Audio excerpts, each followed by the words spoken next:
Monsieur le Président, merci de nous recevoir. Merci à vous.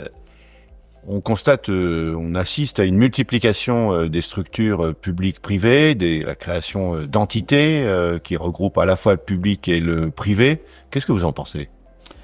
Alors c'est une multiplication, c'est une augmentation rapide en effet, à la fois des SEM, donc qui associent en effet privé et public, mais aussi des sociétés publiques locales, qui sont des structures beaucoup plus nouvelles et qui associent public-public, c'est-à-dire plusieurs collectivités au capital, et on crée une société publique locale donc pour gérer tel ou tel type de service public. Alors en effet, ça se développe en nombre, ils sont créés à peu près 5 à 6 par mois, et ça se développe surtout dans les secteurs d'activité concernés.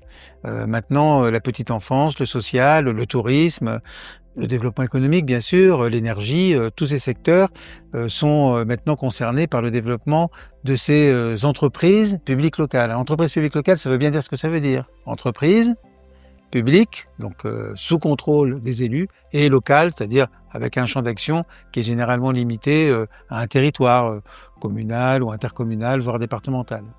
Et donc, qu'est-ce que ça veut dire, ce développement ? C'est naturellement le souci et le souhait des élus d'être le plus opérationnel possible dans la mise en œuvre d'un certain nombre de politiques. Et donc, la création d'une SPL, par exemple, eh bien, c'est un choix, c'est pas un choix politique, en ce sens que le choix politique, c'est la politique publique, mais c'est un choix d'efficacité et de souplesse dans la mise en œuvre de ces politiques. Donc c'est effectivement une évolution intéressante qui va d'ailleurs un peu en substitution parfois de notre modèle traditionnel qui était la délégation de services publics.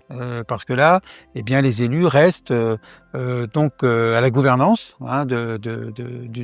du système, et donc restent en permanence présents dans la gestion du système.